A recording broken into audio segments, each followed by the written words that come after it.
Hello, and welcome to the first ever episode of Turning Data into Dollars, where we ask industry experts to share insights into how to best use your most valuable asset, your data. With an abundance of disparate data sources from social media, email, purchase, digital marketing, research, and more, we help you connect the dots to develop customer engagement strategies that drive sales. Why should you care or listen to us? The reason is simple. At InterQ, we know what it takes to influence consumer behavior and create evangelists for your brand. We've focused our entire business on it. Now, let's get to the show. I'm Nicole DeVault, Marketing Director at InterQ and your host for today's podcast. I'm here today with my guest, Jason Sisley, President and Head of Strategy at Dana Aviary, a key strategic partner with InterQ. I'm so happy to have you on the podcast today, Jason. Thank you for being here. Thank you, Nicole. Much appreciated. Jason is back. He actually presented a webinar on behalf of InterQ last week on the implications that COVID-19 is having on email deliverability and some tips to combat the current deliverability issues many marketers are facing. The response and the questions we received after that webinar was overwhelming. So I'm so glad to have Jason on the podcast today to answer some of these outstanding questions and continue the deliverability conversation. But before we get too detailed, Jason, can you give listeners a brief overview of what email deliverability is? Yeah, sure thing, Nicole. In short, email deliverability, it's the ability to get your emails into your subscribers' inboxes. More so deliverability monitoring, it's the marketer's ability to measure whether this is happening and be able to dive deeper into the root of any issues that might be impacting the health of your program. So really, when we're talking about deliverability monitoring, really what we're monitoring for is your overall sender reputation, which it kind of gives you a little more detail about your overall program. But then we're kind of also tracking individual things like spam traps, blacklists, overall engagement for your email program, and things like that could ultimately impact your deliverability. Those aren't the only factors, but I would call those probably the minimum tracking signals that senders should focus on. Ultimately, deliverability, it's the ability to get into the inbox, but we really want to couple that with deliverability monitoring. Makes sense. I know that deliverability is sometimes measured or always measured as a percentage of emails getting into the inbox. Is there a number that email marketers should strive for? Is 90% considered good? Should we strive for 100%? Yeah, it's the way that I always look at it is, we're always striving for 100%. 100% is typically very difficult because when you're truly monitoring your deliverability, you're monitoring each of the the ISPs or the domains, Hotmail, Yahoo, etc. Individually. So also consider that you're monitoring all the really small ones or the ones that make up a very small percentage of your list. So even if you're having issues with smaller domains, it's ultimately going to impact deliverability or that percentage. So yeah, we do strive for 100%, but it's really important to measure all of the smaller ones too. So typically, I strive for a 95 and above. And of course, that really depends on the makeup of your list. So Jason, you mentioned when you were describing email deliverability, you mentioned two things. You mentioned blacklisting and spam traps. This brings me into questions from the audience. We did have a couple questions about what exactly blacklisting is and what you can do about it. I'll let you answer that. And then I'll move on to how do spam traps work and how do I avoid them? Sure, absolutely. So it's what is really important to know about blacklists is not all blacklists are created equal. There are lots of different severities of blacklists and their ability to impact your email program.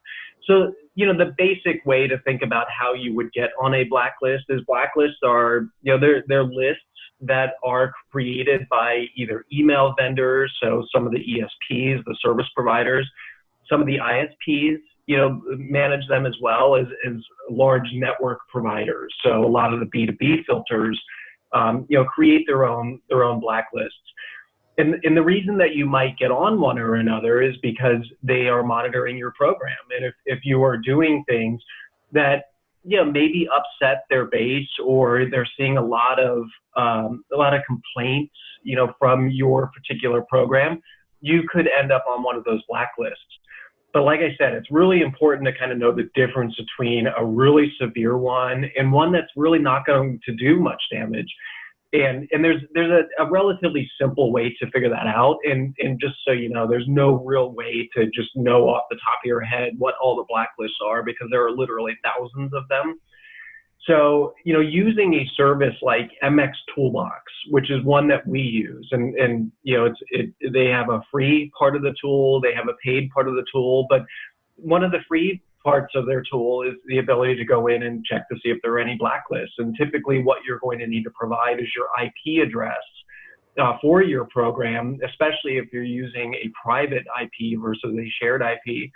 Or you can also use your domain that you send from. So your emails, when you send them, whatever the domain for that email address is, you'd want to plug that in and check to see if there's any blacklist. And typically what it'll tell you is what the severity is. And I would use that to make a determination about how deep you want to get into resolution. Jason, what would those resolution steps look like if someone uses a tool like mxtoolbox.com and they find themselves on a blacklist? What should they do about it?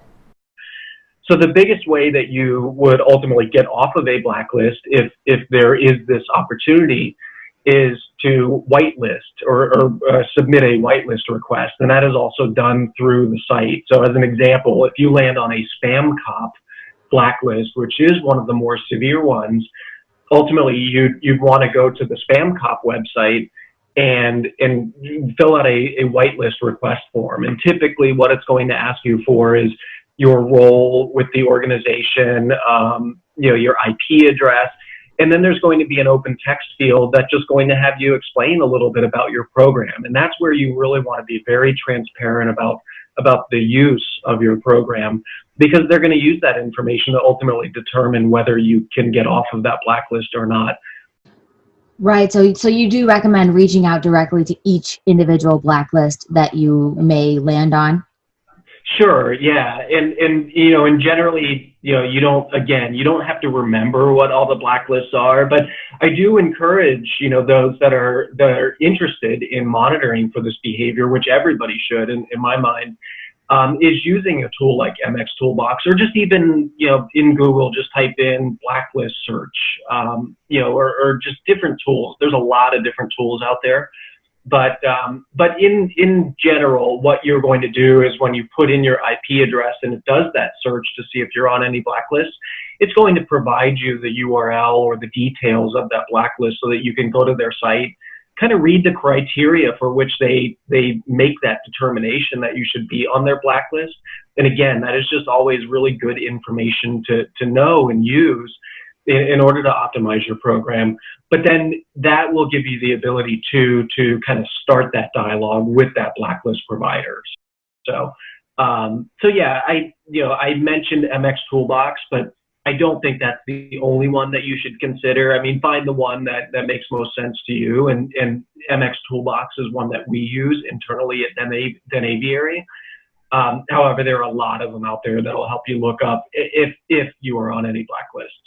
And I would encourage you to check that at least once a week at minimum. I was wondering, as a marketer, everyone is so busy at this time dealing with implications of COVID-19 and trying to keep businesses running. So checking that weekly is what you would recommend. This isn't something that I need to go in and check every single day. I wouldn't necessarily recommend tracking it every day unless you just find yourself with a lot of extra spare time. So it's one of those things where, there's a lot, especially during times like this, that is out of our control, right? So there are a lot of factors that we just have very little control over in terms of things that are putting us at a little more risk for deliverability issues, like lower engagement of your emails, just not as much site traffic in general. So you're not collecting new subscribers as fast as we once did. So, the things that are well within our control, like the ability to stay off blacklists and monitor that and at least mitigate it when it does come up, I would highly recommend that that's where we spend our time at this point, since, those other factors are a little more out of our control. That makes sense. Have you discovered in your experience a way to set up maybe an alert that would alert email marketers when their email deliverability drops below 95%? Yeah. So, there are a few different tools that we really like a lot, that do that. For the most part, they're going to be paid versions of the tool. MX Toolbox is again, one of those that it doesn't only provide blacklist checks, but it provides a lot of other email deliverability services that you can subscribe to. So, a blacklist check may be a free tool that they offer.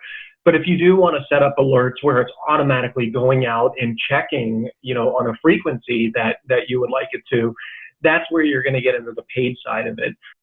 We use 250OK at Den Aviary in addition to MX Toolbox, and 250OK is one of the larger competitors in the space for email deliverability monitoring. I would encourage, customers that have the ability to bring in a paid service like 250OK or Return Path or even the paid version of MX Toolbox to go that route, because it really does take a lot of the guesswork off of your plate and in terms of being able to set up, the alerts and just alert you when something happens, or even set up custom alerts to notify you before something happens is just a really good idea. I do like that. So we mentioned spam traps a few times. I want to go back to that. Can you explain a little bit about how spam traps work and how email marketers can avoid them? Sure, absolutely. So, with spam traps, I mentioned with blacklist as well that they come in different shapes and sizes, and that's the same for spam traps too. So there are three different types of spam traps that you could end up on. And one thing I would mention is that, regardless of how well you maintain your program, how well you maintain your database, it's likely that you are going to have some spam traps at some point or another within your base. So the key is minimizing that number. And typically the way that I like to look at it is per 1 million email addresses that you have in your base, I like the number of spam traps to be below 10 on a daily basis. So we typically will track over a 7-day period the number of spam traps that you hit divided by that number of days, so divided by 7 days, and what is that daily average. So like I said, a million sends in a week, with 10 spam traps or fewer is really not a problem. But when you get over that number, then it becomes a bit problematic. But then again, it kind of depends on which spam traps you're hitting. Typo traps are for the most part the ones that I don't consider to be that big of a deal. But again, you just want to make sure that you're controlling the number of them that you are hitting.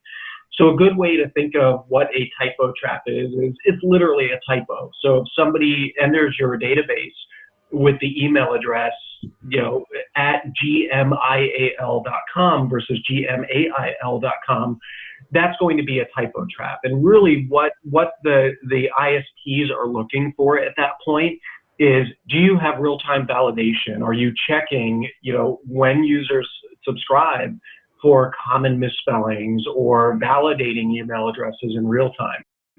So again, that's a very difficult, thing to really ding senders for, because, those just happen because people fat finger their email address all the time. So again, the key is making sure that you don't have too many of those. And really what's happening here is that the ISPs, for the most part, are the ones that are signing up for your program or have automated programs that are injecting new email addresses that use those common misspellings. So it's really only reported when you have one of those within your system. Recycled traps, those are the ones that you really want to be cautious of, because recycled traps are always going to come about simply because you've got old customers or old users within your database that haven't engaged within your program in a while. The way that recycled spam traps become spam traps is that they are literally readopted by the ISP because somebody has abandoned their email address. So if you've got an old Hotmail account or, an old email address somewhere that you haven't logged into in a long time, you've sort of forgotten about it, you're likely going to get an email at some point from that service provider letting you know that if you don't log in, they're going to shut off your account. So what they'll do is they'll ultimately shut that email address off after a certain point, and typically that point is in 9 months. After 9 months, generally what they will do is they will, have it shut off for a short period of time, in which case your ESP should be bouncing that email address out if you are still trying to mail it, because it is now an inactive email address. But then at some point, what will happen is the ISP, the domain, will re-enable that address as a spam trap. So the best way to solve recycled spam traps is do not mail to customers that have not engaged within your program in the last 9 months at maximum.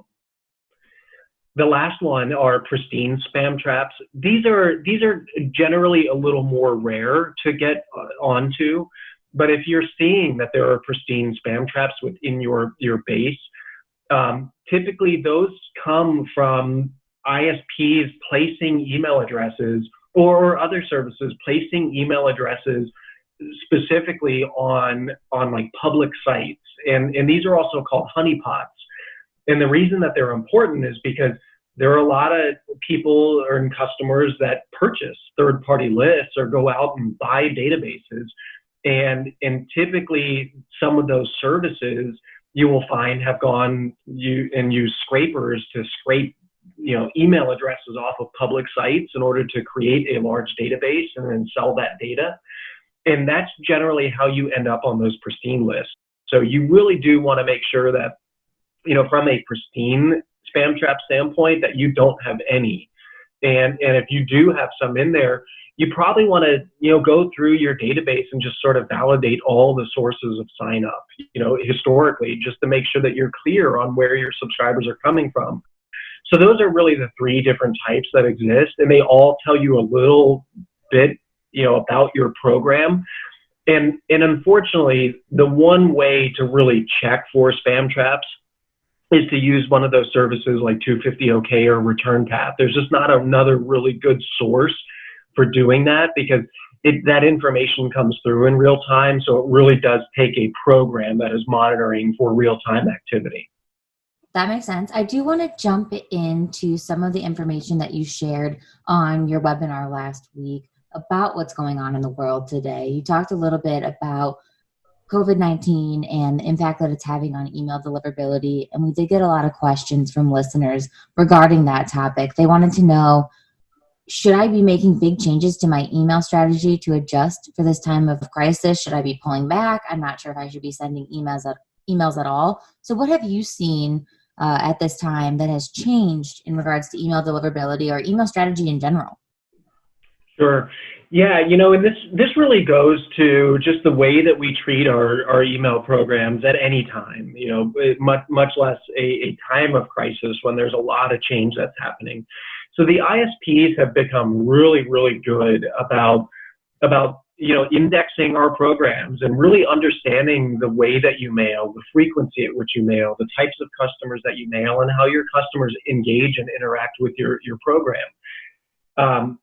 So the reason they do that is ultimately they want to protect their own customers and make sure that when you are sending, that you're sending relevant communications to your customers, which are also their customers. So it's important to note that when you make big changes all at once, it's sort of disrupting the system a bit, because they've taken a lot of effort to really understand the way that you are communicating with your customers. So if you make a big, broad change, you're going to ultimately get their attention. And you want to make sure that if you are making changes, that those changes are going to impact your program in a positive way. So the answer to the question, should I be making big changes? Should I change my frequency? Should I be mailing at all? The answer really is maybe to all of those, because it really depends on what you were doing before, and really consider all of the changes that you might make to your program as being relative to what you've done in the past. So if you're planning on making a big change from a frequency standpoint, I'd highly recommend that you ramp down into that new tactic so that you're not just making it, from one day to the next. So a big change would be I'm sending 500,000 emails to customers, every single 3 days before, we wanted to make this change. And then the next week, when you decide to make this change, you're only sending one email, that week. That's a big change that's going to get the ears to perk up of the ISPs, because now all of a sudden you've disrupted their system and they're not clear as to what your change is.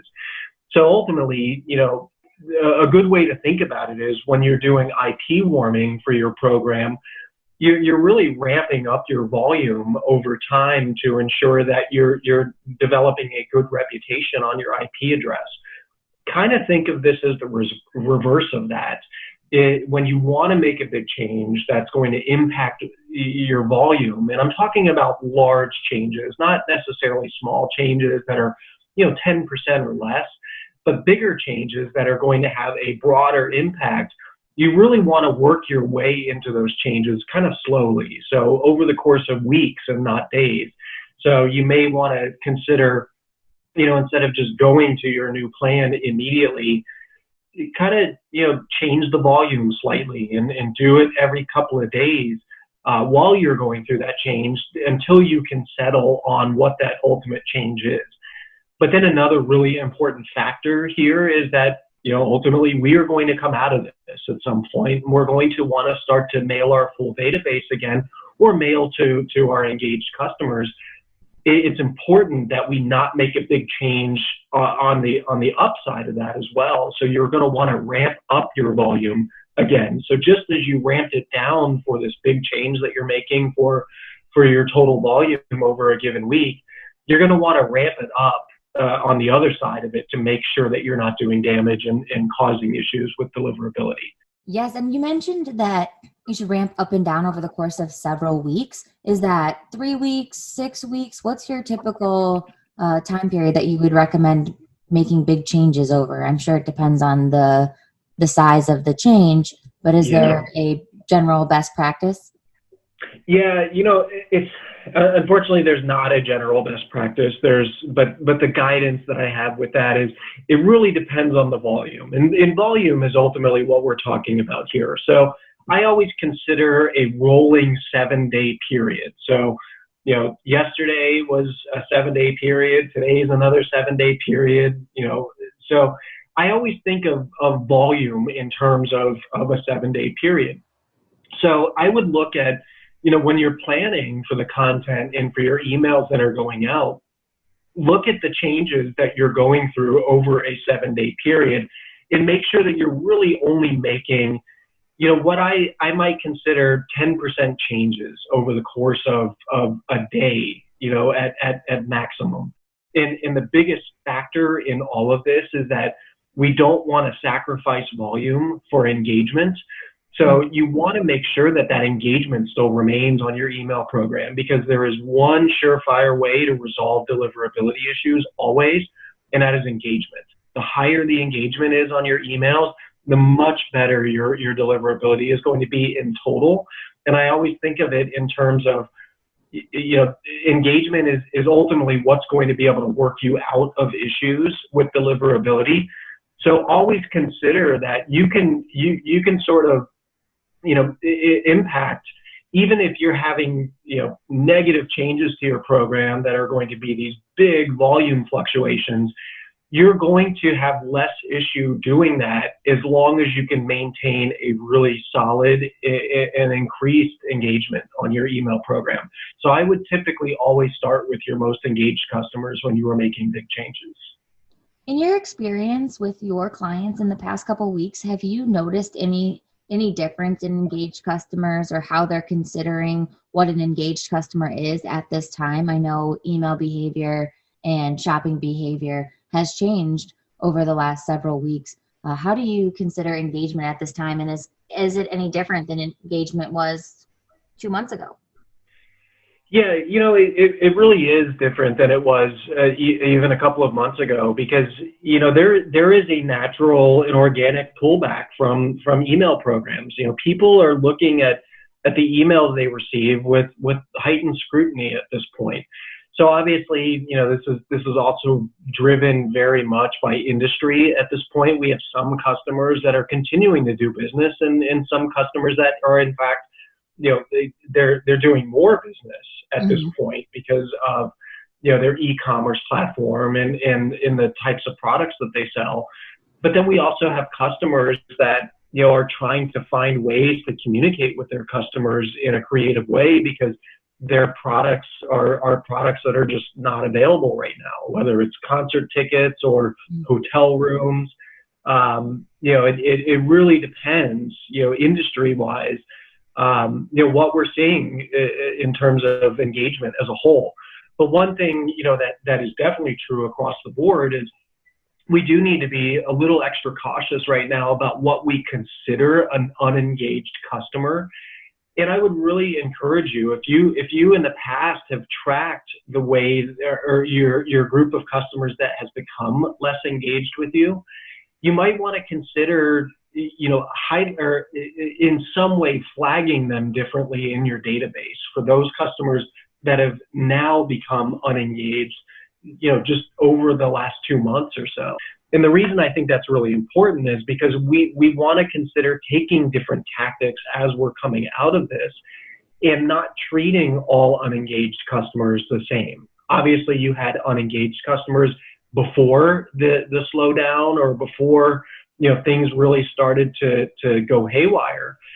So, we want to make sure that we are communicating differently to those customers versus customers that just naturally aren't engaging with you during this time. And the way that I always think of unengaged or less engaged customers is, you ultimately, you don't want to keep hitting them with email after email after email because it just becomes nagging at some point and you're sort of begging them to unsubscribe or complain about your program.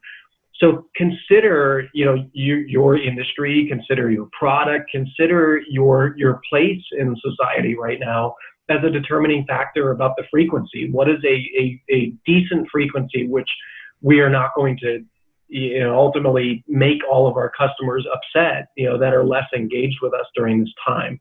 I'm glad that we're talking so much about engagement right now and sending out relevant messaging and really focusing on your engaged customers. I know that I personally have received several emails that I thought, what's the strategy behind this? I know I received an email from, I'm not going to say the company, but a pet supply retailer that I think I bought dog food from maybe 2 years ago one time. And I recently received an email about what they're doing about COVID-19 and the safety in their stores. And I thought, well, I've actually never been in your store. So how is this really relevant? And I unsubscribed. And as a marketer, I was thinking, wouldn't it have been so much better to send me a welcome back, we're doing curbside pickup for your convenience or something like that? I just know that I've been unsubscribing from emails at an alarming rate, and everything that I'm reading on the internet right now, I've seen tons of complaints about email programs. Personally, I'm a country music fan. I follow Casey Musgraves on Twitter, and she tweeted, I'm calling her out here, but she tweeted about a month ago, she said, Corona has really made me realize how many corporate emails I need to unsubscribe from. And I know a lot of us are feeling the same way right now. Yeah, no, and I agree with that. I mean, we're seeing it, all over the place. So, I've done the same. I mean, I'm kind of looking at my inbox with a little more scrutiny than I have in the past. And one thing that I'm realizing is that brands that I used to be, really passionate about at one point or another have become tone deaf during this time. And, I always think of email programs, and I know that this is an old thing with an email, but, it's a conversation. And it's our fault if we don't listen to the other side of that conversation. So, email is our ability to talk directly to all of our customers. Every customer that we want to talk to that has signed up for our program, we can broadcast to them at one single time. But it's our fault if we don't listen to what they're saying. And what they're saying, it comes through across as engagement. If they're not engaging with you, they're not having that conversation. They're not participating in it with you. So if you really think of it in terms of somebody that's talking to you, standing right in front of you and having a conversation and not letting you get one single word in, that's a lot of what a non-engaged customer is dealing with every time you send them another email that is not relevant to them. So it's it's really important, especially during this time, that we're kind of opening our ears even a little more than we have in the past and looking at an email address as an individual customer, not a list as a group of customers that we are communicating to at one time.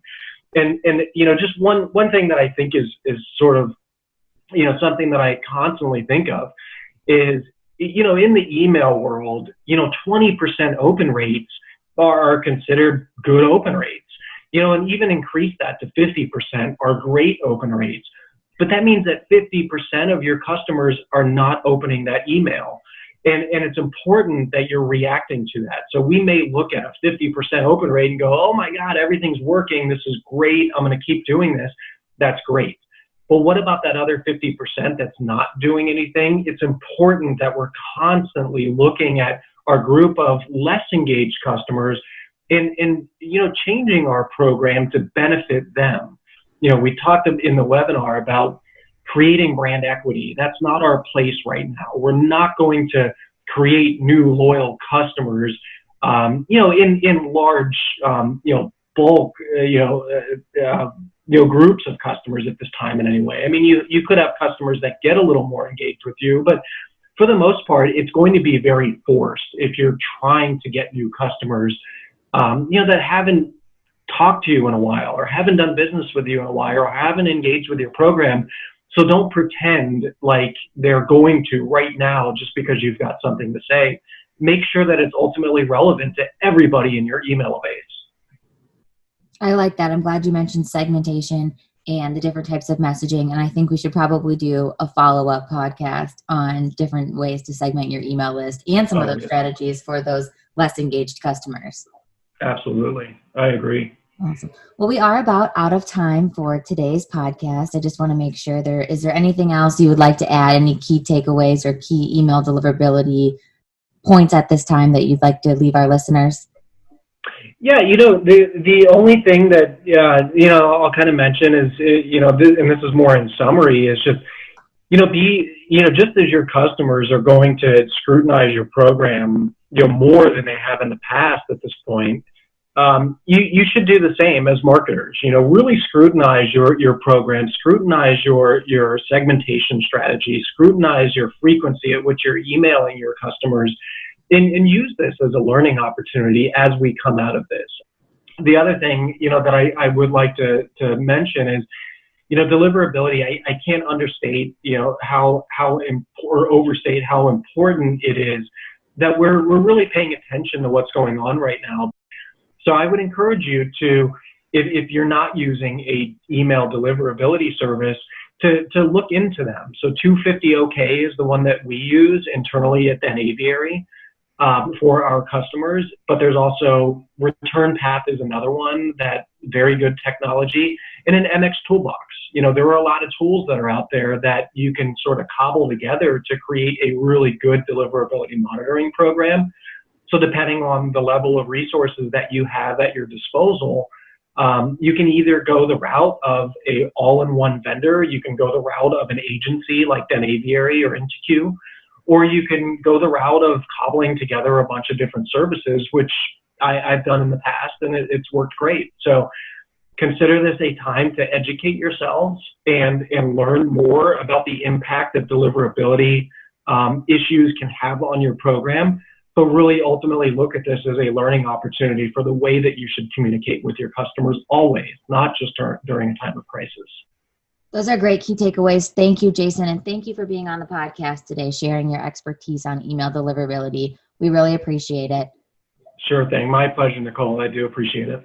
And for listeners, if you have further questions, you can click on the links to the contact information for Den Aviary or InterQ in the podcast description. Fill out the contact form and we'd be happy to assist you. I also want to leave a brief note. I know that we spoke a bit lightheartedly about COVID-19 today. I do want to mention that our thoughts go out to those struggling with COVID-19, and we do thank our essential workers and are thinking of those whose businesses may be struggling at this time. And again, we're here to help. in any way that we can. Thank you for listening. We'll see you next time on Turning Data into Dollars.